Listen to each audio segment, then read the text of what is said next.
But part one of our interview with Eric Trump, son of Donald Trump, Ben Leo, flew up to the Trump International Golf Links in Aberdeenshire, where one of the most concerning issues came up, the attempted assassination on his father.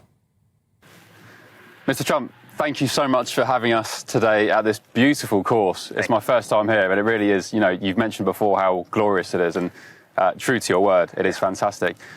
Tell us about the new course that's being built. How's it going? How does it look? So obviously, Trump Aberdeen, Trump Scotland, we want to have the best 36 holes on planet Earth, and that's what we already have. The first course, which we built about 10 years ago, it's, tops the charts all over the world, Golf Digest, everyone. It's one of the best courses on planet Earth, and the second course is going to be right there with it. And I keep telling everybody, I promise you, Trump Scotland will be the best 36 holes on Earth. The construction's coming along great. It'll be open next year, middle of next year, and it's you've got to see it. The views, the biggest dunes in Scotland, the biggest coastal dunes in the world. It's spectacular. Is your father going to come here and grace the opening of the new course? You better believe he'll be here. Yeah. He loves it.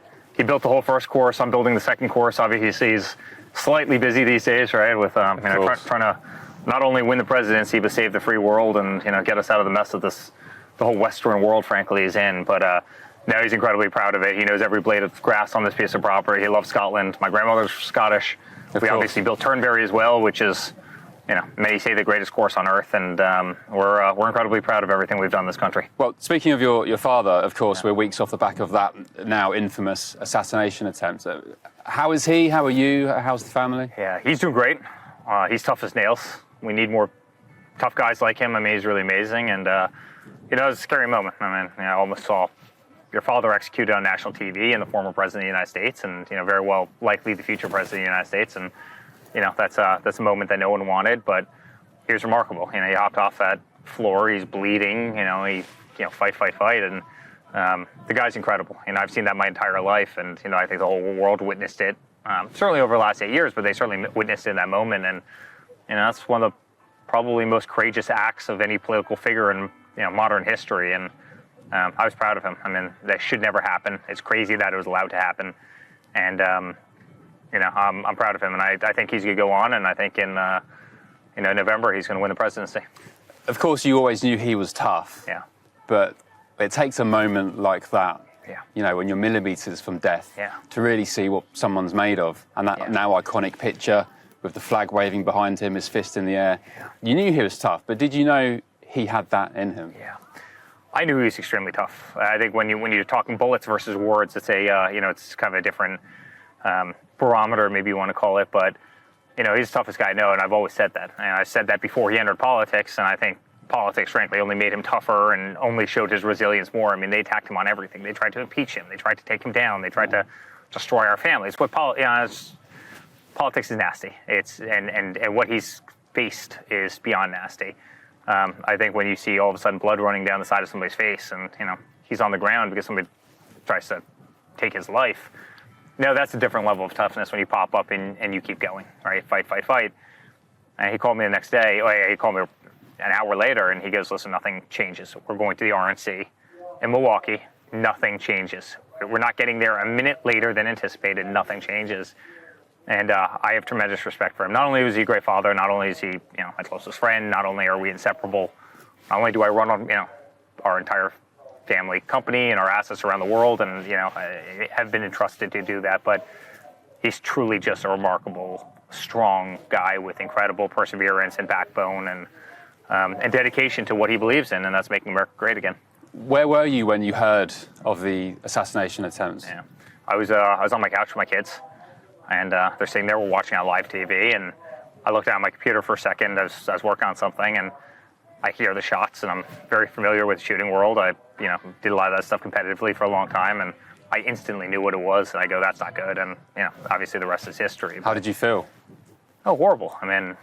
Aside from the fact that we knew he was bleeding from the side of the face because you could see it, when you're wearing a dark suit, you can't see if somebody took a round in the torso. You would never be able to tell, right? Yeah. Everything's dark, and then also there's a bunch of people around him, so we didn't know if he got hit in the stomach, we didn't know if he got hit in the chest, we didn't know where it went in the head, and that's a horrible feeling. It changes their perspective, it changes what they think is important, what they don't think is important.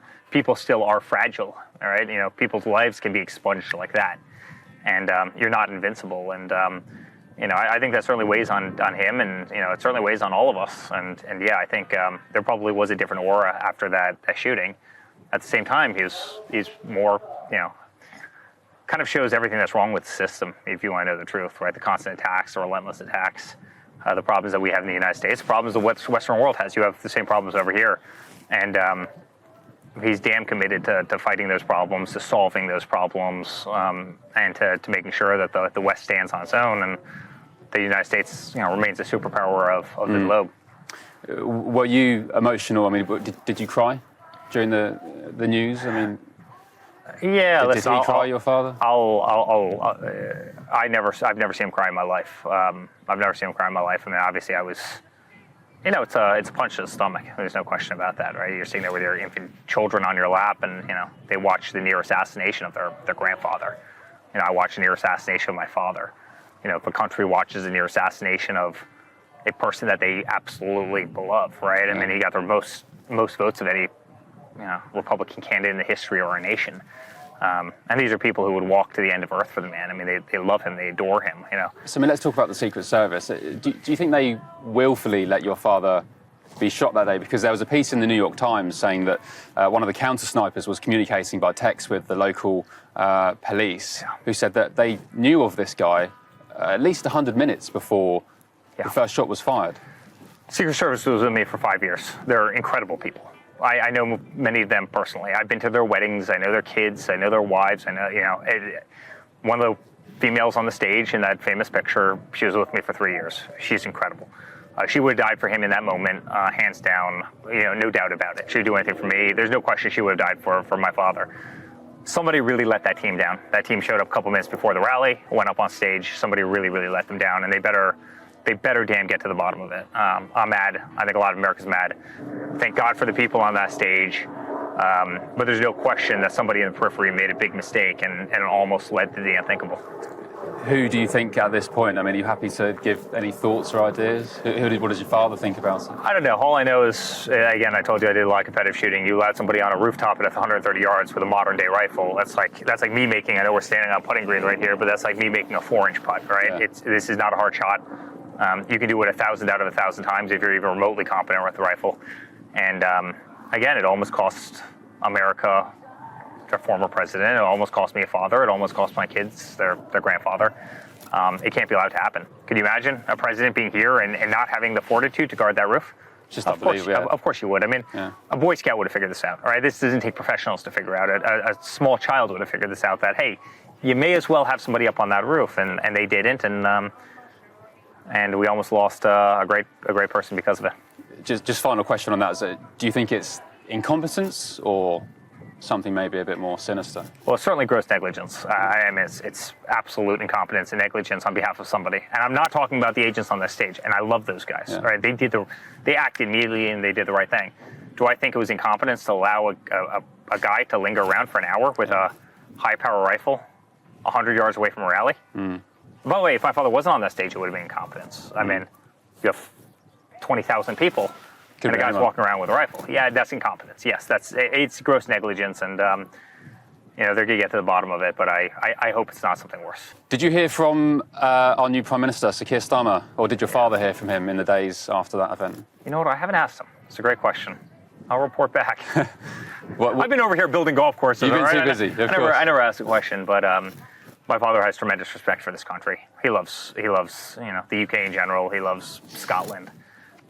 We've done so much here, and there have been times where he's been treated horribly, and there's been times that he's been treated so incredibly well. And he's put his heart and soul into this nation, and I can tell you, from a kind of presidential standpoint, you will not have a person who will be a greater ally to the UK than my father.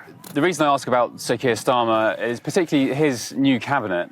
I'm not sure if you've seen or your father's seen, but around a dozen members of his new cabinet in recent years have made some pretty disparaging remarks about your dad. Yeah, welcome to politics, right? Yeah. Welcome to politics. Not least our Foreign Secretary, David Lammy. He said he was a neo-Nazi sympathising racist, sociopath and so on. Has your father spoken to David Lammy? Has your team spoken to him at all? And how do you think he'll manage that going forward, knowing the things that truthfully, he said? Yeah. I don't think my father gives a damn. I don't think he cares one bit.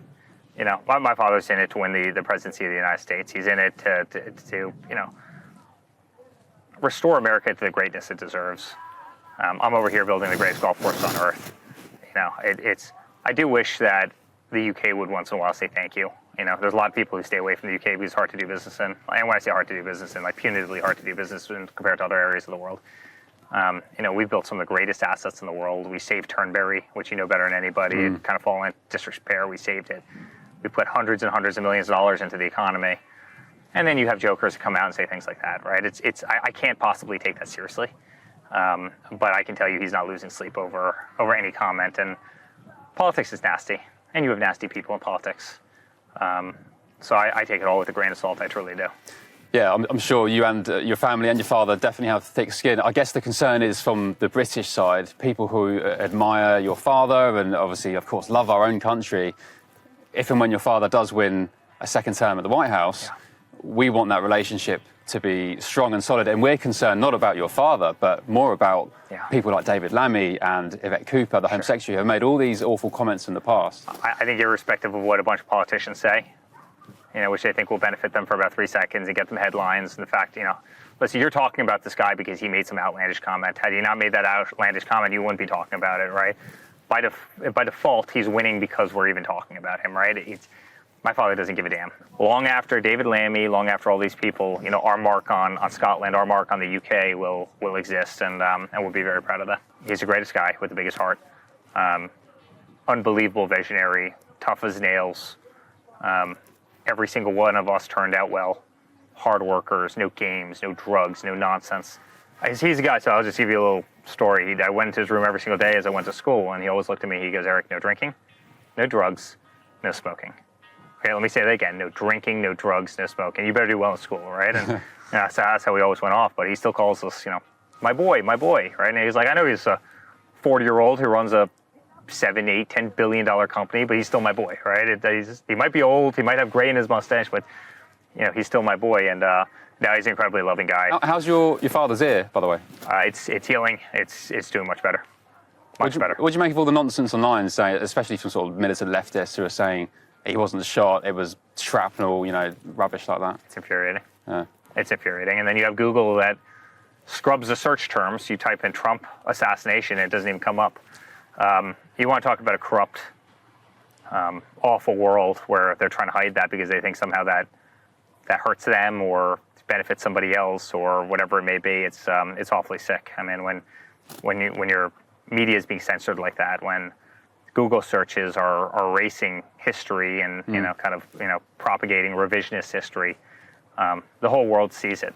Everybody in this country sees it. Everybody in the United States sees it. I did it yesterday. Elon Musk tweeted about the fact if you type in Trump rally into Google, all comes up as Kamala Harris. How her reinvigoration from a militant leftist into this god that can't be touched. I saw it myself firsthand. It's funny. The media was mocking her. They spent the last 4 years mocking her, and then all of a sudden, Biden's forced out, and all of a sudden she walks on water. It's really an amazing thing. But generally speaking, in our country, people don't trust the media anymore. They don't. For the last 3.5 years, they were talking about how Biden was a vibrant, articulate, well-spoken, healthy man. He walks out on stage at a debate, and everybody realizes that that's just not true. They knew it wasn't true, but he walks on a stage and it just reinforces the fact that it wasn't true. They realized two things: that Kamala Harris was lying to them, and that the media was lying to them. The entire media. And the distrust of the mainstream media in the United States is the biggest it's ever been, and that's why we have so many independent journalists who have been doing so well. Yeah. People with their own voices. Hey, Nigel's a great example, and I consider Nigel a friend, but people with their own voice who can just be honest. Talking of Nigel, of course, he's an MP now. He's just won a seat in our parliament. He's still got a show on GB News. When was the last time you spoke to him? Did he manage to speak to your father after the shooting? I saw Nigel at the convention in Milwaukee. I also saw him in Iowa. I believe it was Iowa during the primary process, and he's fantastic. Last year, he was at Trump Turnberry doing a great interview that was seen around the world, and so everybody remembers that interview. It was amazing. Beautiful sunny day looking over Kintyre and Ilsa Craig, and obviously the most incredible panorama you've ever seen. But No, Nigel's been a great friend, and he's been a warrior, and he's somebody we have a lot of respect for. Yeah, I think he was, back in the early days, 2015, maybe 16, when your father was running during the primaries. It was Nigel who was putting his head above the parapet and, trying to tell people, this guy isn't what the media is portraying. And your father, I guess, has recognised that. And absolutely. He's quite big on loyalty, your dad, isn't he? He's big on loyalty, absolutely. Yeah. He's big on loyalty. He's also big on people that have backbone. And very few people I've come to realise actually really truly have backbone. Just quickly, finally, on Nigel, he's just won a seat in Parliament, so I'm not sure whether this could happen, but would you or your father like to see him maybe in some sort of position or as an intermediary between your administration and maybe the UK Labour government? Yeah, well, I'm sure my father would love that. In some way, shape or form, I'm sure my father would love that. But listen, I think irrespective, I go back to the relationship and forget about the comments you were mentioning before in terms of some random minister who says something nasty to get, clickbait. My father, as Commander-in-Chief of the United States, there will be no better ally in the United Kingdom than Donald Trump. I truly mean that. He loves this nation. He loves this country. He loves this part of the world. We're here all the time. We employ people in it, as I said before, and he adored the Queen, as you mentioned before. He knows the King very well. We've known the King for years, and I'm telling you, he's going to be the greatest president for the West the UK has ever seen. Just on the royals, of course, Harry and Meghan, you're sort of taking custody of our Harry at the moment. Joe Biden apparently was protecting the release of his visa information. I'm not sure if you're familiar with the row that was going on whether he lied or not about taking previous drug use on his visa. And Joe Biden was accused of protecting the release of that visa. If and when your father is re-elected, will he be open to pushing for the release of that visa? And if it is found he was lying on his application, Prince Harry, would he be happy to have him in the country still? Listen, I don't know. I don't want to get into royals, and what I can tell you is my father had so much respect for the Queen, as did I. My mom knew so many of them for years. I think you probably know that. Had a great relationship with Diana and everyone else, and that's a very sacred kind of institution, and you can happily have those two back. We'll happily send them back from America. You can have them back over here, but I'm not sure if you guys want them any more than we might not want them anymore. They feel like they're on a little bit of an island of their own. But in terms of what that institution looks like, in terms of the palace, Buckingham, one of the most incredible places I've ever been. I've been to a few state dinners there, and it's beautiful and should be cherished by this country because it's something that has such elegance and history and longevity, and it's such part of the brand of really what the UK is, and I do think it should be cherished, and I think it's beautiful. And listen, you can always have bad actors in anything. You can always have spoiled apples in every orchard, but the institution of the royal family is beautiful, and it's something that's really actually admired by a lot of Americans, and I think that should be protected. Mr. Trump, thank you. Thank you so much. Good to see you, my friend. Cheers. Thanks. Thanks.